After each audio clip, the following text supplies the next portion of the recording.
Welcome to the Working Well podcast. I'm Tim Boris, CEO of Fresh Wellness Group. This show explores the diverse aspects of workplace health and personal performance.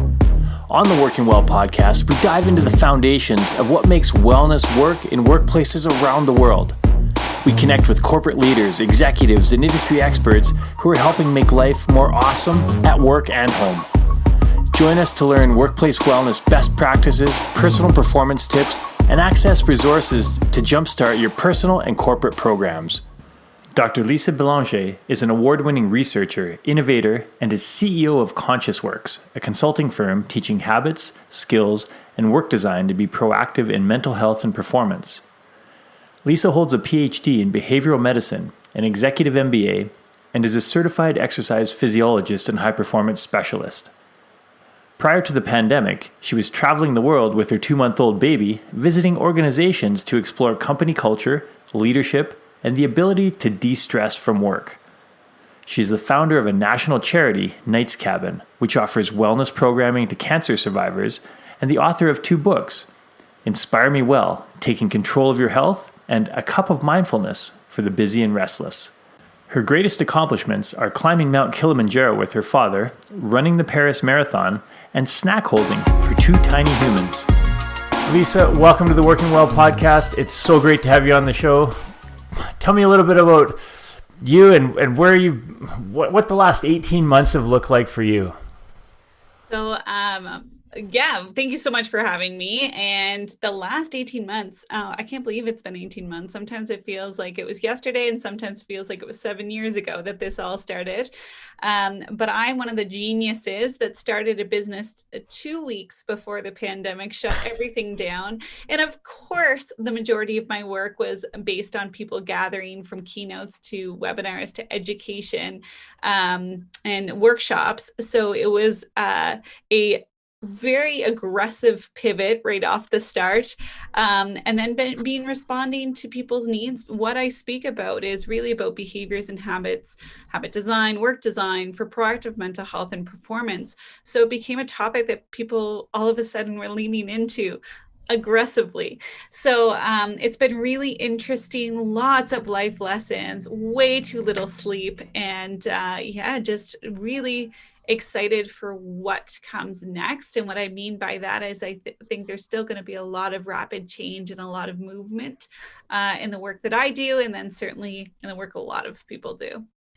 Well, and you have 2 young kids as well, so that just with kids at home and starting a business and being at home, and I've got 2 kids myself, so I can't even imagine what you're going through in the startup phases of your business. They keep wanting to be fed and watered all the time. It's very inconvenient. I'm just kidding. It's been really challenging, but I have these amazing memories and photographs now of my 2-month-old daughter leading a strategic planning meeting in front of a computer or on my chest. And, it's going to be something we look back with both fond and not so fond memories, I think. But all in all, if nothing else, they're going to get an entrepreneurial spirit very, very young. Never too early to start them on the business side.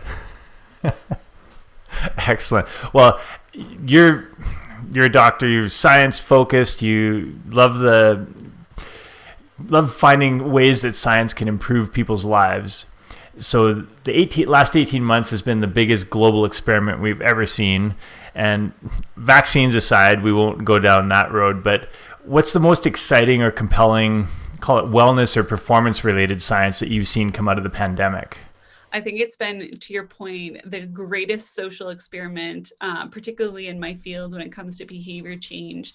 I don't know how much people understood their habits were so ingrained in their physical and social environments. And then when both of those rapidly changed, very little habits were held onto, especially in the same way. So if you simply think about how you eat, what you eat, how you eat, when you eat, who you eat with, it all changed overnight.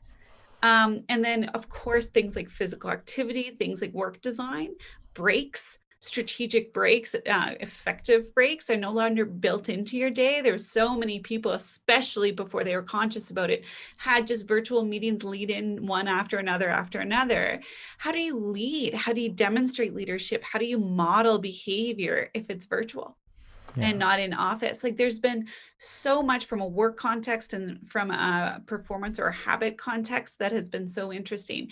And generally, we've been terrible at it. Like, if I can overgeneralize, there's certainly people that have capitalized on this experience, but like, our physical activity has dropped as a world at an unprecedented rate. We weren't doing great before, and then having all of this happen, and obviously, like, with gyms shut down, but more than that, there wasn't groups meeting, there wasn't the social dynamics of it. And as you're well aware, physical activity is not something that we seek out because we love the physical sensation of it. Even if you like physical activity, you don't go in a basement, shut off all the lights and go on a treadmill. That physiological response is the same as a panic attack. It's not something we typically desire. However, we love the social or the competitiveness or the outside or the whatever around this behavior. So when we remove a lot of that, it becomes really interesting. And then if you talk about stress, we have removed so many people's stress and coping mechanisms, everything from watching sport to connecting with friends and being social to the gym to, you can list off the things. For me, it used to be certainly yoga classes, having a glass of wine with friends, and having those removed you've really seen the effect of that. Then you're adding on all the additional stress of COVID, whatever that means in everybody's life. So it's been a dramatic shift. And what I hope comes from this is that we can be really conscious as we rebuild. So as we return to some aspects of our life, whatever that is, we can pick and choose and design our day a little bit more consciously than we did before. Yeah, very true. And you said, as before we were aware of it, a lot of people, I guess, are aware of these things now, but so many people still haven't adjusted. And it still blows my mind when I talk to people or clients that are struggling with things that have been going on for 18 months, and the scheduling, the taking self-care time out of the day. Even some people are still uncomfortable to ask for permission to go to the bathroom when there's a meeting on. It's like, just get up and go to the bathroom. Yeah. and there are lots of leaders that haven't adjusted to that too. Is like, hey, let's shorten our meetings so you have 5 or 10 minutes before the next meeting to go do some self-care or just go to the bathroom. Yeah. It's something that this is an opportunity to draw out people's attention to exactly that and make the norm a much shorter meeting. And then even when I'm hired for 90-minute, whether it's keynote or a workshop, I will make sure there's a break in there. People lose attention on average between 47 and 53 minutes. So what are you doing to like keep people around? They're just going to zone out. So to capture people's attention, to do what you really want to do, breaks are incredibly effective.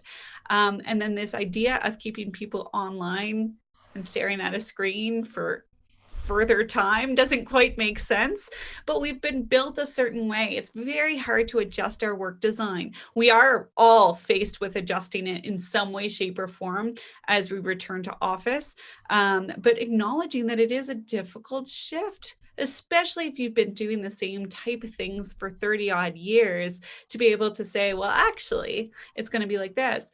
And then the other thing that I'm talking to teams with all the time, leaders with, is how do you build a team virtually or in a hybrid model? What things do you have to take into consideration?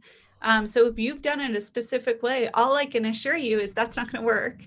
And so you're going to have to adjust. So within a hybrid model, are you making sure that those working from home, as an example, are getting as much face time, are considered for promotions as the ones in office? How are you integrating junior new members of the team? And just taking, again, I can't come back to this enough. And yes, I named my company ConsciousWorks before the pandemic, but just having to be so much more conscious about these things and who we are as employees, as leaders, and as employers, on leveraging and understanding how people work the best, and then trying to take advantage of that instead of holding on to what was. Absolutely. Yeah. And that, when we talk about habits, what is the science saying about habit development? Like, is it as hard as people commonly think to make changes?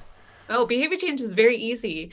Getting it pointed in the right direction is very hard. So it's not hard to change our behaviors. It's just the ones that we want to change can be really difficult. When I studied behavior change, when I was going through grad school, it was very much studied as if it was a conscious approach. And that's typically the one that we take when we look at health behaviors, or a lot of the science around health behaviors, as if this is a full thought process. And I think we neglect how much of it's just because it's there and easy. It's easy and attractive, therefore I'll do it. We are very simple beings, and we're certainly creatures of habit and of social obligation or social norms. So you can adjust your physical and social environments to really influence what you do.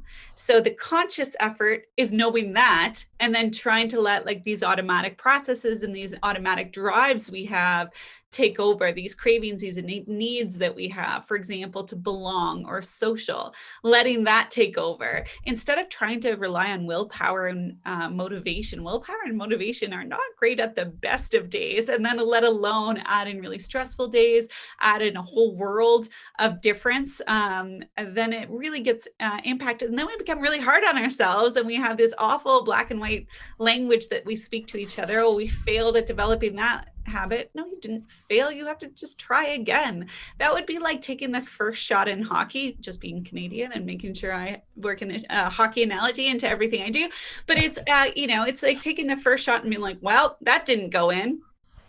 You would never do that. You would try again. It would be the second, third, fourth, fifth effort that gets the goal, not that first time you try. But we have this really harsh language we use when it comes to behavior change that we have to adjust, make it much more kind and graceful. I use the analogy of when a child learns to walk. Imagine if we just were like, well, you fell down, I guess you're not a walker, and then walked away. We would never do that. We get really encouraging, and our voice goes up annoyingly like 3 octaves as we encourage them to go. But that's what we have to do for ourselves and others right now and always. But specifically right now, it's not been an easy 18 months.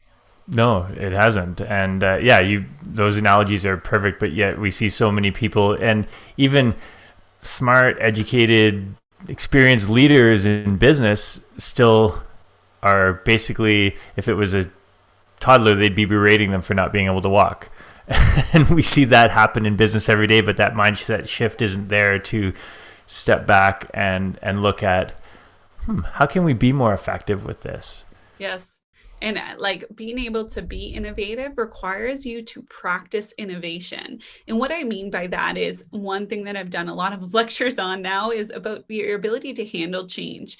And as humans, we're horrific at handling change. So like, if you want to challenge this, just sit at a different chair at the dinner table and watch how much it stresses everybody else out, even though there's enough room for everyone. So in order to do that, we have to do a few things to prepare ourselves, our minds, and our bodies for change. One of them is mindfulness, being able to draw into the present, to be able to manage your attention, to be able to shift your focus where you need it to be able to respond to uncertainty and change in that way. Physical activity, we know all the powerful effects it has on the brain, creating DHEA, which is that counteraction to cortisol, brain-derived neurotropic factor, which allows for new neural connections and strengthening old ones. These are all things we need to be innovative. And then practicing change. We are developed this very odd pattern of really rapid change for most of us, and then extreme monotony. You have to get yourself out of that monotony. You have to create this neural density and diversity to be able to draw on these things, to be able to be agile. So as much as we used to talk about emotional quotient as being this really hireable, desirable skill, agility is now that element. We saw it in entrepreneurs and in startups before the pandemic, as that being more of the discussion, people asking founders about situations in which they were agile, but more importantly, what would you do if? Now you're going to see this really resonating into our working world is how agile are you? Demonstrate it. Can you respond to change? When we've had as you said, sprints of change, the past 18 months has just been, drinking from a fire hose in terms of change. And the mental health side is one aspect of it, because once we get down that mental health, vortex, we'll call it, or funnel, it makes it harder to manage and change and be flexible and innovative. So what is science saying about how we can, I guess that comes back to resilience, but what is science saying about mental health and resilience and the whole change triad, we'll call it? And I think this discussion starts with, we are all, and I'm again overgeneralizing, but there was such a significant burnout level before the pandemic. And then you add the pandemic onto it. And burnout, if you've never really, I know a lot of people know what it is or how it's expressed, but it's cynicism, exhaustion, and inefficiencies. You can see how this would not serve you if you're going into a period of rapid change and being able to respond there. So I think it starts there. It basically creates a fixed mindset. And then you cannot respond to change and it cannot believe in this growth. And then if you're approaching your job with a level of cynicism, that's really hard to do any kind of good work. And one thing that's not talked a lot about is burnout is contagious. Our leaders and teams that experience burnout, the people around them are much, much more likely to experience burnout. Some from a logistics perspective, they're taking on the work that other person is not performing. The burnt out person is not performing. But then there's also that cynicism. So cynicism is contagious. So being able to address that, which a lot of people and a lot of companies have not done. And then they're trying to make them resilient by bringing in the resilience talk. And then what about supporting the behaviors you're talking about in that resilience talk? Education is the lowest form of influence. And yet most companies stop there. So you can't become resilient in a state of burnout.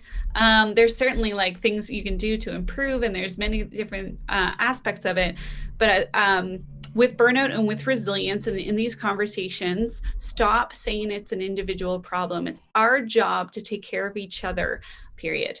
It is about the whole right now, not the individual. So we're like, oh, you should be mindful.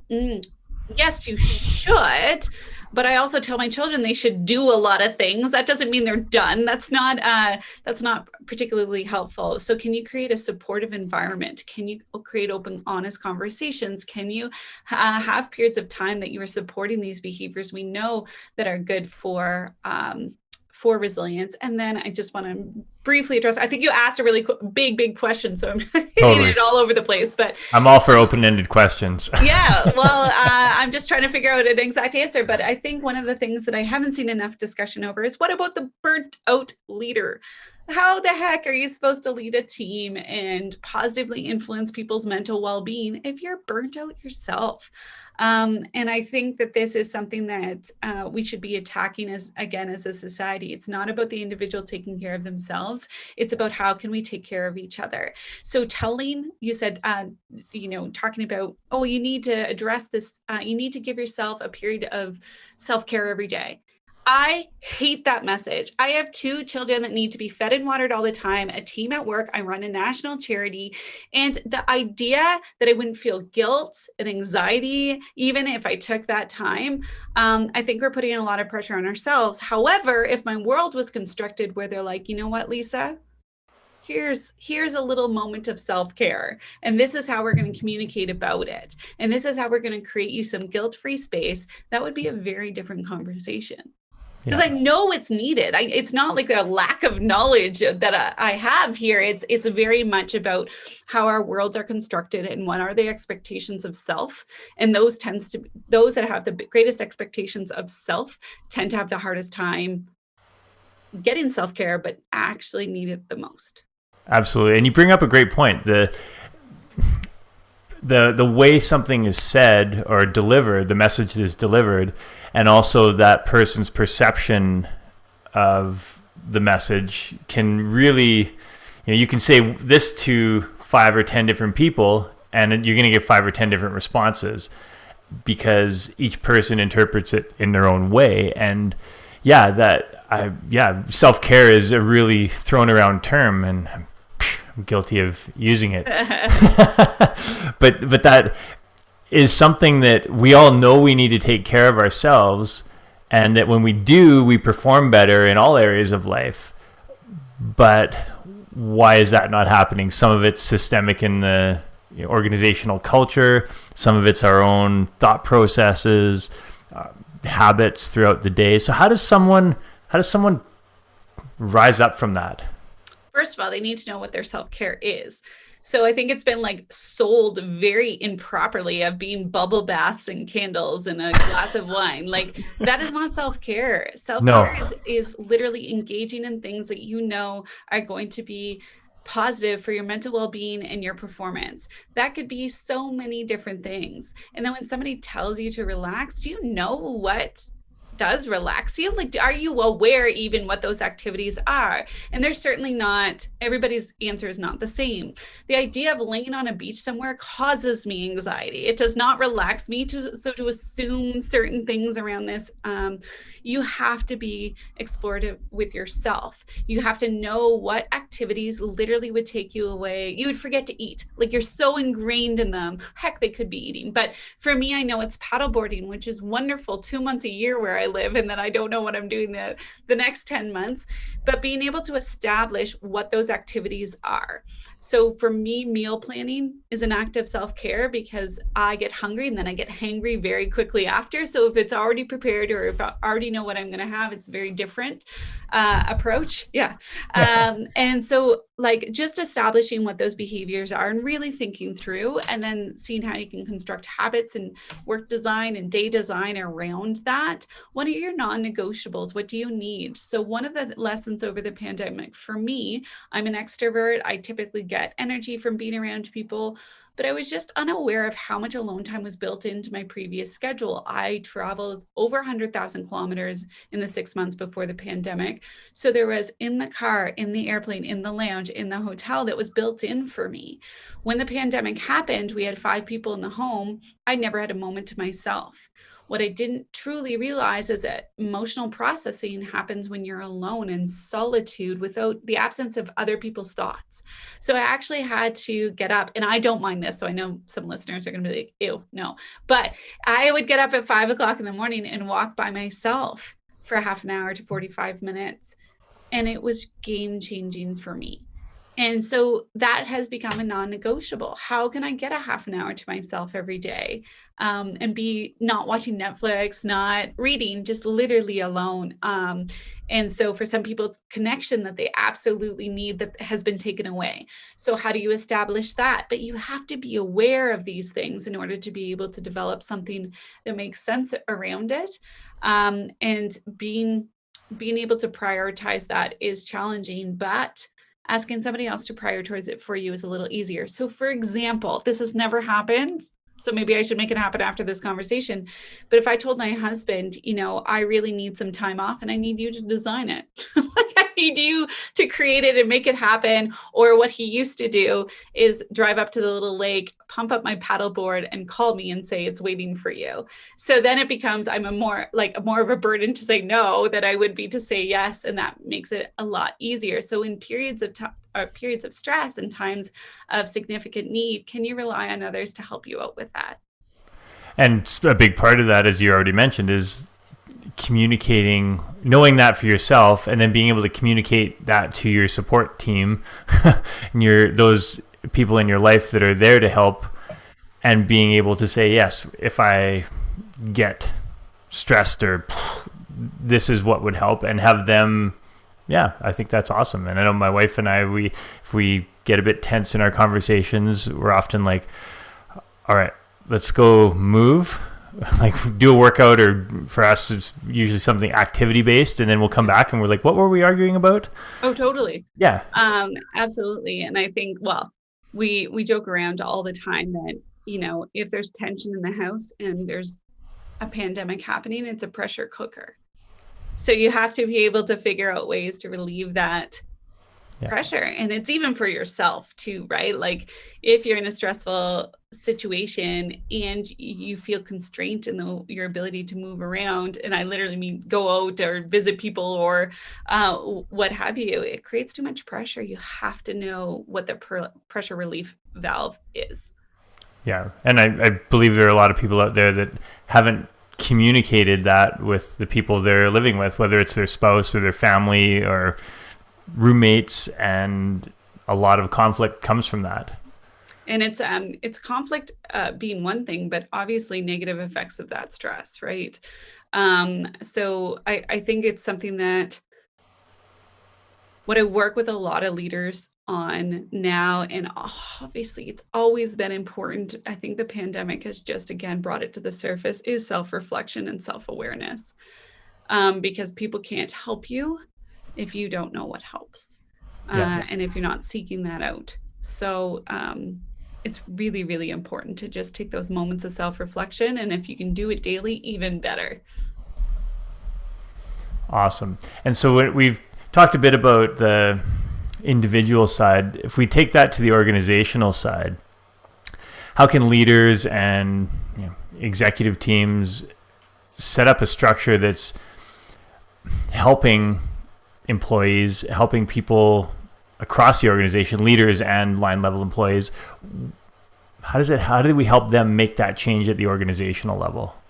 Yeah. So this is what I studied for 2 years before the pandemic, is this idea of leadership impact on behaviors. And I was definitely looking at health behaviors when I was talking about this, because a lot of leaders will buy in or do it themselves, but they're not getting that like systematic change. And when we talk about organizational change versus individual change versus group change versus influence, we actually talk in different languages. And we're talking usually about quite significantly different behaviors and motives, etc. So at the organizational level, like it's something that leaders need to start with self. They need to perform the behaviors themselves. So the way that the model in which I use, the lowest rung on like a staircase of influence is you should or you shouldn't. And then it's permission. Do you allow people to take 5-minute breaks between meetings, or actually take vacation, disconnect in vacation? And how are you communicating that? And how are you communicating in a virtual world? Do you perform the behavior yourself? And do you demonstrate it? Again, it's very difficult to demonstrate some behaviors. One, mindfulness. Are you closing your eyes on camera in front of somebody? Probably not. So how are you demonstrating that this is part of your day and that you're performing the behavior? And then the next rung is inviting somebody. So if I came home from work and my husband, I really want him to be more active, and I said, you should go for a walk, versus I'm going for a walk, would you like to come with me? Those messages are very different. So being able to invite people. And then the highest rung is whole modeling, not role modeling, whole modeling behaviors. And what I mean by that is, for example, I have 3 Olympians that live on my cul-de-sac, and they're all endurance athletes. If I started an endurance training program when I asked them for help, maybe they're kind of experts in the field. If I was struggling or if I was failing when I ask for help, I don't know. Right?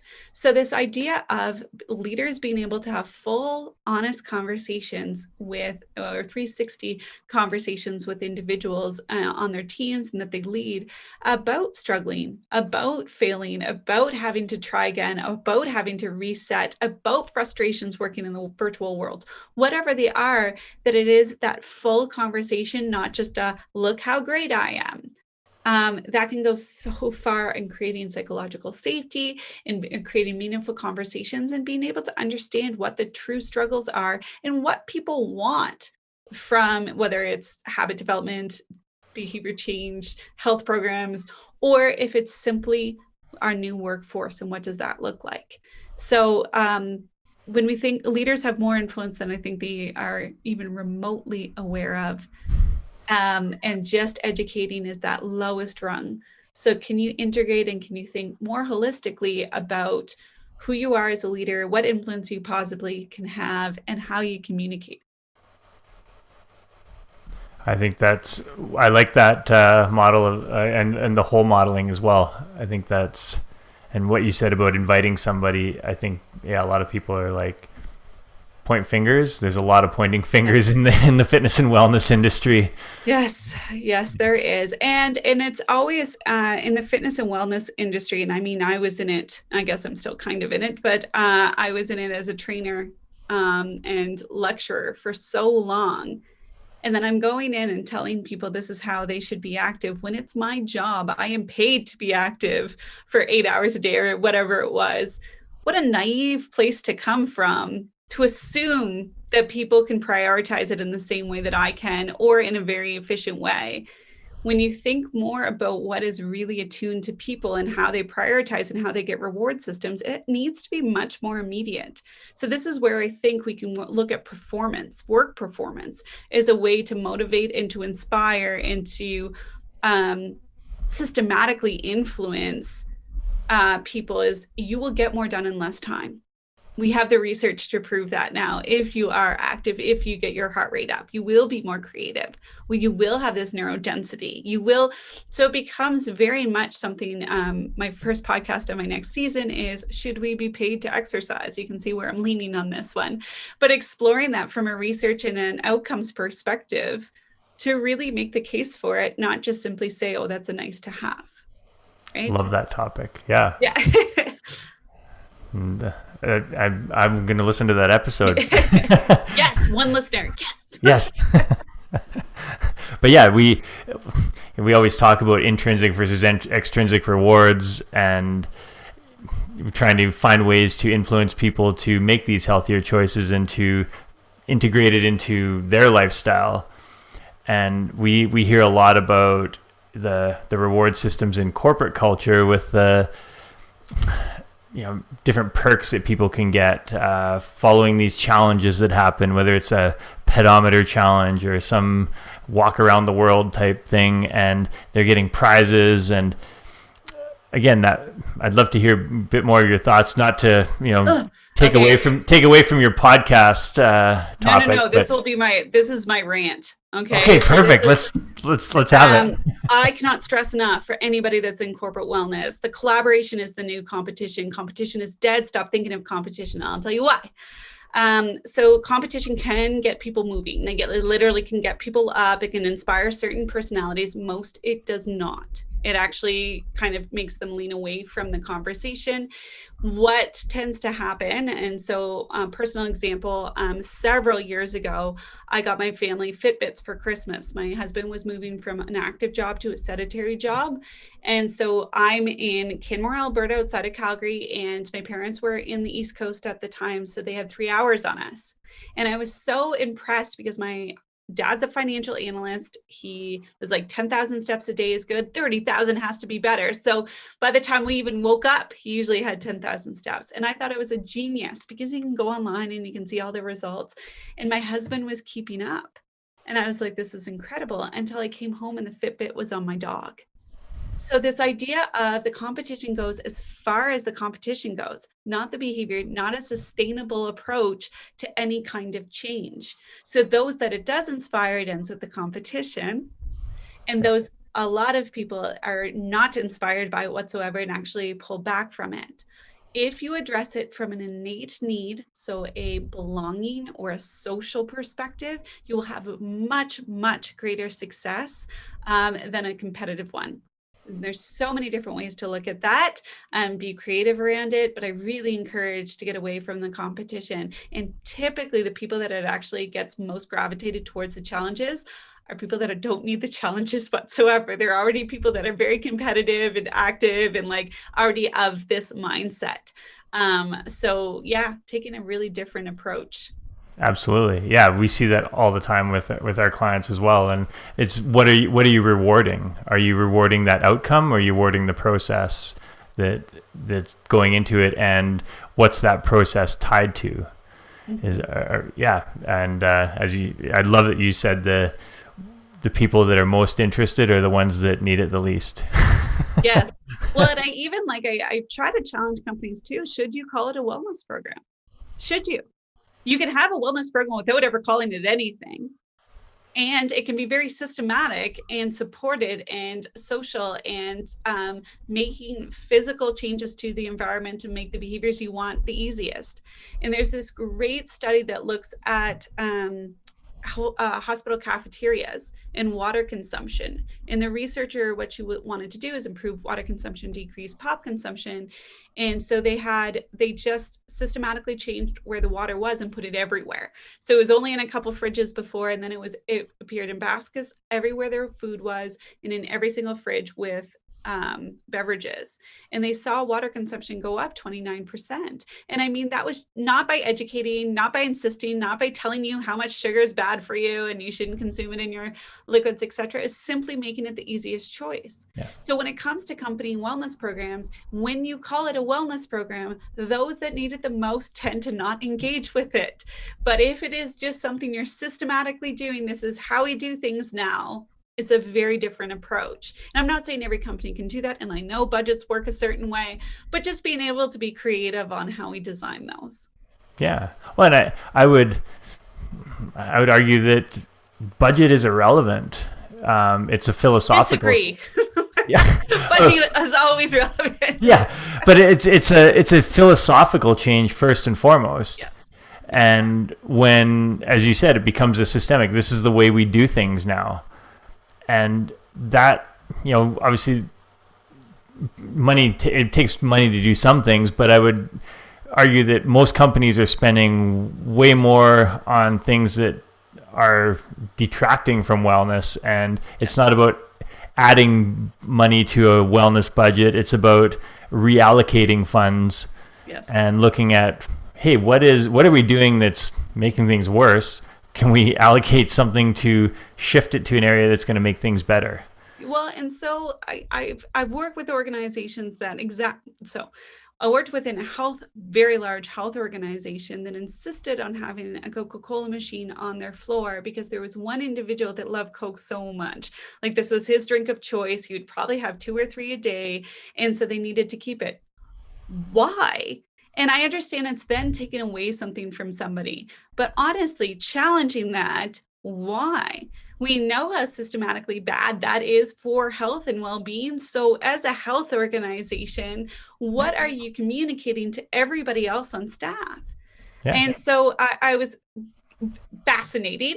Column A, column B, a very large company here in Alberta, they try to do their best on health and wellness. They have a lot of unique policies and really good things, but they refused to change the policy saying that you had to order healthy food when ordering in food. So not taking clients out, that was different, but ordering in or getting catering into meetings, because they felt like there was those people that absolutely love, let's say pizza, let's say pop, like whatever that is, whatever the food, the resource that it was, that they didn't want to take it away. And I'm like, you're not taking it away if you are funding it.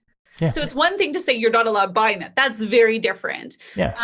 Or like creating as an option that they can purchase with their own money. It's a very different thing to say company is actually footing the bill for this lunch.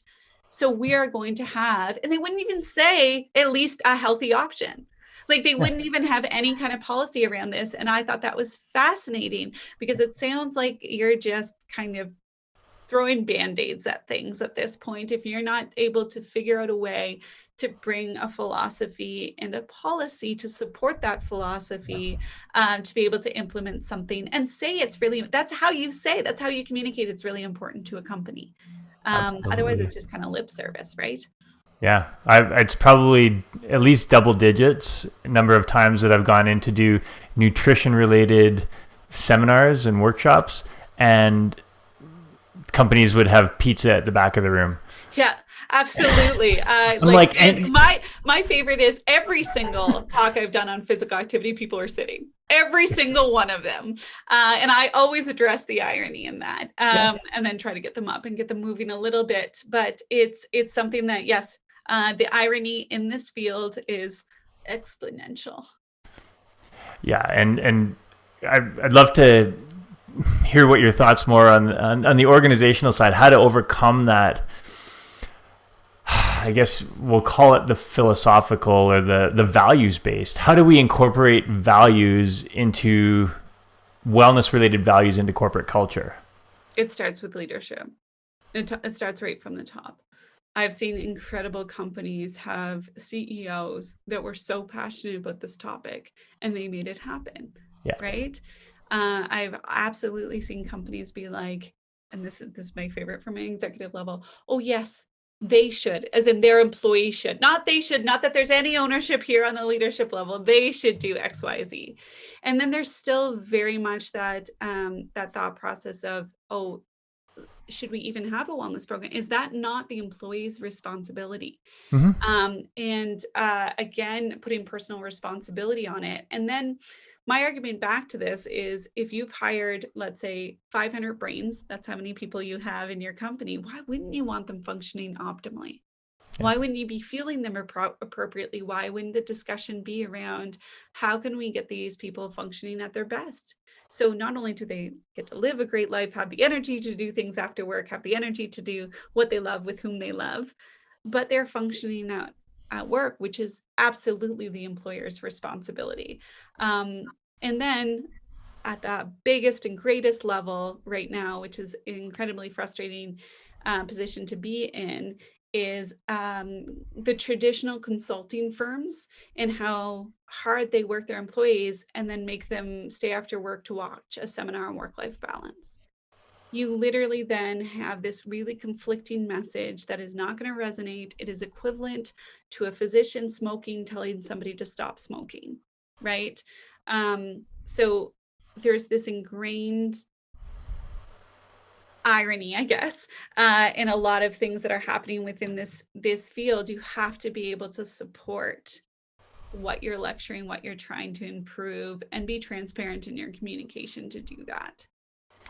When I had an interesting conversation with someone the other day we were talking about the leadership mindset around health and well-being.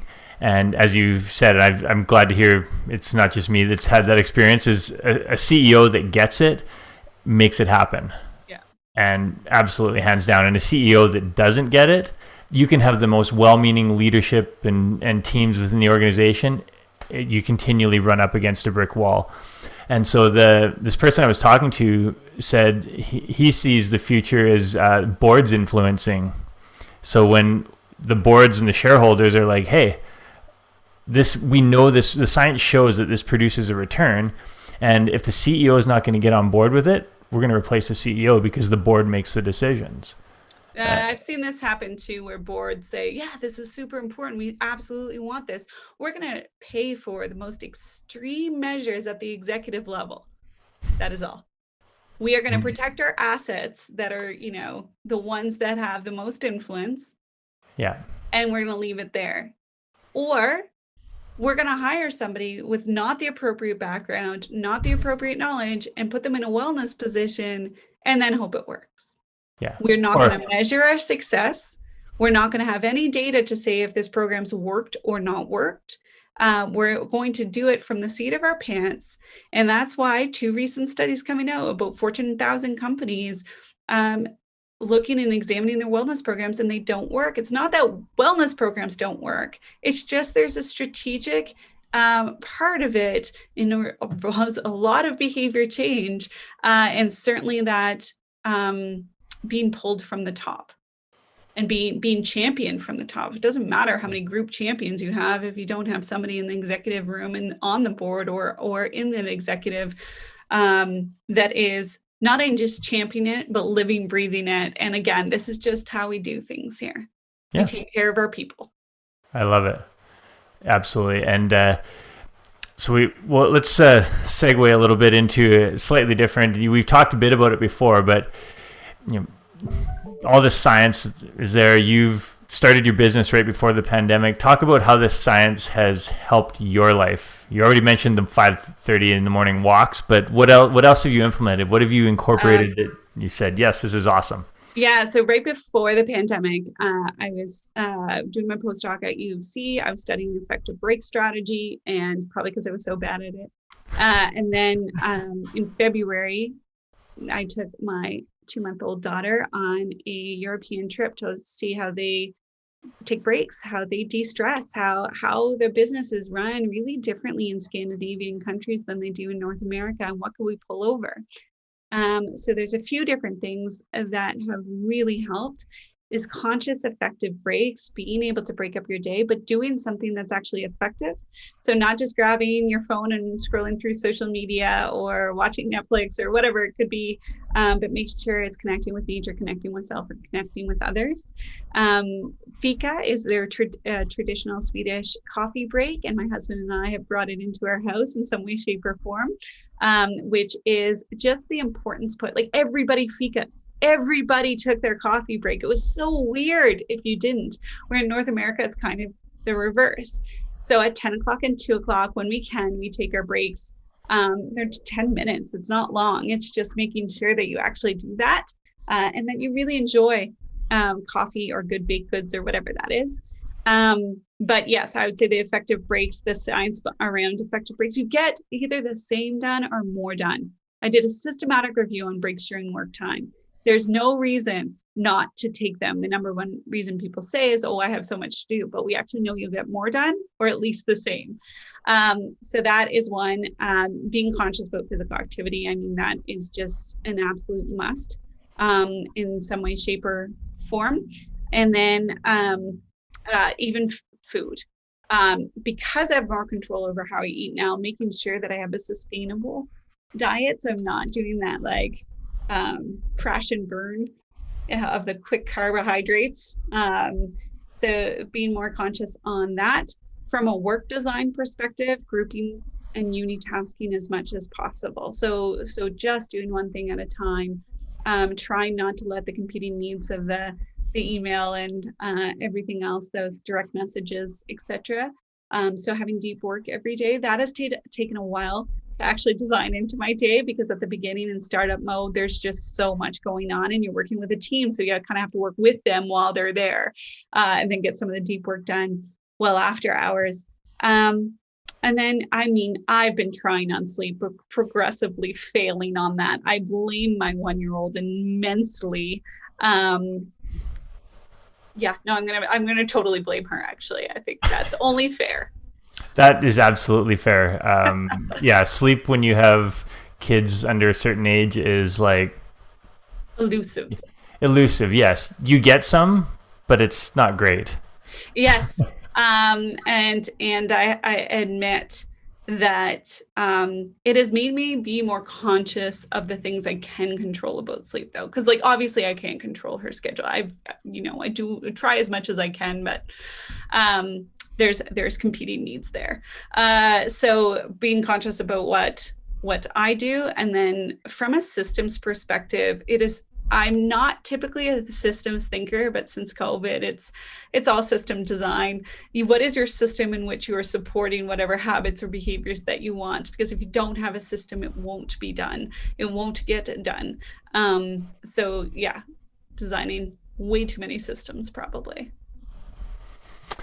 That's a lot of great takeaways that people can use in their life, and I love to see that. I'm doing the checklist for myself and saying, okay, okay, worked on that. I'm working on this. And one thing I think people often forget, though, is that this type of change isn't perfect. It's not a straight line from A to B. Oh. It's this convoluted 2 steps forward, 1 step back, 3 steps sideways. And as long as we keep that vision of where we want to go in place and we're moving forward, that it might seem ugly, but we're making progress. Progress over perfection, always. And the other thing that I want to make very, very clear is the number one rule of behavior change is only change one thing at a time. And so you can change multiple things, but only have focus on one. So if you're like, I want to eat better and sleep better and exercise more, choose one. There'll be great side effects from that one on the other two, but you want to keep your focus in one direction. It will improve your likelihood of success. Awesome. So before I feel like I could continue talking forever. You've got so much great information to share, and I love that we share so many synergies and philosophies. So that's great. Before we wrap up, though, what's one thing you want people to take away? You mentioned the behavior change aspect. Is there anything else? I think grace with self. I think that's an element that we've lost a lot of over the last little while. Maybe we didn't have it to begin with, but I hear people frustrated with self over this last 18 months. Like there's no reason for it. You did great. Whatever you did great. I think that it's really important to have this kind conversation, kind internal dialogue with self, especially during periods that are really stressful. And it's simply not yet. If you didn't get something done, if you've failed at getting your run today, it's just you haven't done it yet, right? There's always tomorrow. There's always another chance. And just switching from fail to not yet can go so far. Excellent. Well, Lisa, thank you so much. It's been an absolute pleasure, and I hope we get the chance to connect again at some point, because I'm sure there's so much more we can chat and discuss about. Where can people find you? What's the best place? Like my home address? I'm just kidding. So at ConsciousWorks.com is my company, and we really specialize in the skills, the habits, the work designed to be proactive with mental well-being and performance. So really trying to capitalize on the science of leadership, the science of work, and certainly behavior change to get people functioning at their best, to live their best life. That's so cliche. I regret saying it, but essentially to live the depth of life that they want to. Fantastic. And I will put those links in the show notes so people can connect to you from the show notes. Thank you again. I look forward to the next time we can chat, and we'll catch up soon. Thank you so much. Thank you for listening to the Working Well podcast. If you enjoyed the show, don't forget to rate and review us wherever you get your podcasts. We love to hear your experiences and how you've applied tips from the show to your daily life, so please keep us posted on your progress. To stay up to date with new episode releases, make sure to subscribe to our mailing list by emailing podcast@freshgroup.ca and follow us on Instagram, Facebook, and LinkedIn. Thank you, everyone, for tuning in. And once again, I'm Tim Boris with Fresh Wellness Group. We'll see you on the next episode.